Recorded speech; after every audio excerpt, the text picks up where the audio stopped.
Hello bachcho, let's read this question. The question says what mass of P4O10 will be obtained from the reaction of 1.33 gram of P4 and 5.07 gram of oxygen.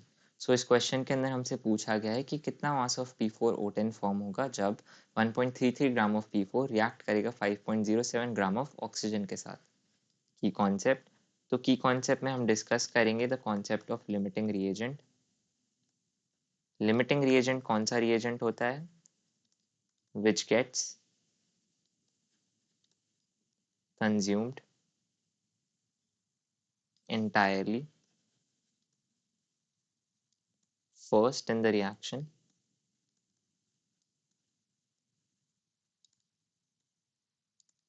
causing it to stop. Hence the limiting reagent. Hence it determines the amount of product form. The amount of product form. तो limiting reagent हमारा वो reactant होता है जो कि सबसे पहले finish हो जाता है केमिकल रिएक्शन के अंदर और उसके फिनिश होने की वजह से रिएक्शन फर्दर प्रोसीड नहीं कर पाता, वहीं पे रुक जाता है. इसी वजह से यही वो रिएजेंट होता है जो कि हमारे प्रोडक्ट कितना फॉर्म होता है उसका अमाउंट डिटरमाइन करता है. तो गिवन क्वेश्चन जो गिवन हमारे पास रिएक्शन है, अगर हम उसका बैलेंस रिएक्शन लिखें तो वो होगा P4 plus 5 moles of O2 gaseous state gives us P4O10.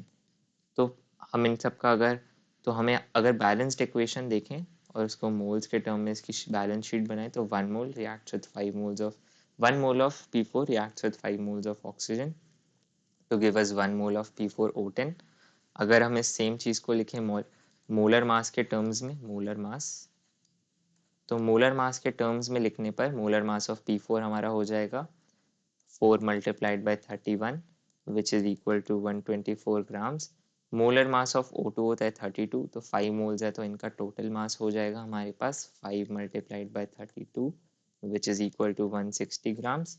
और लास्ट हमारा P4O10 का मोलर मास, तो मोलर मास P4O10 का निकालने के लिए 4 multiplied by 31 plus 10 multiplied by 16, तो ये हो जाएगी इसकी वैल्यू हमारे पास आ जाएगी 284 ग्राम्स.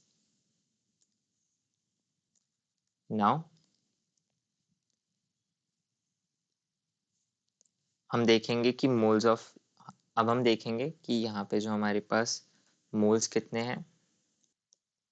तो इस रिएक्शन को अगर हम देखें तो यहाँ पे काफ़ी ऑब्वियसली हमें पता लग रहा है कि जो हमारा P4 है वो लिमिटिंग रिएजेंट है क्योंकि उसका मास सबसे कम है और वो सबसे जल्दी, इसलिए जब 124 ग्राम ऑफ हमारा जो P4 है वो कंज्यूम हो जाएगा तब हमारे पास 5 मोल्स ऑफ O2 का अगर हम मास देखें तो वो रिमेनिंग रहेगा. इस वजह से हमारा P4 जो है it is the limiting reagent.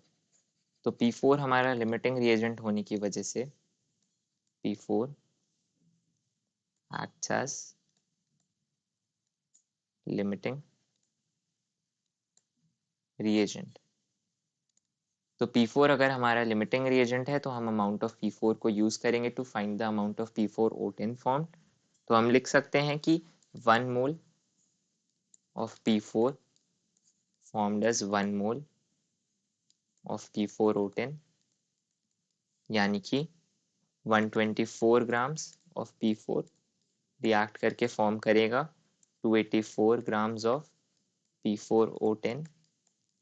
But लेकिन यहाँ पे हमारे पास 1.33 ग्राम्स गिवन है ओनली, तो 1.33 grams of P4 unitary method apply करते हुए हमें प्रोवाइड करेगा 1.33 multiplied by 284 divided by 124 grams of P4O10 के साथ. तो इससे हमें पता चल गया.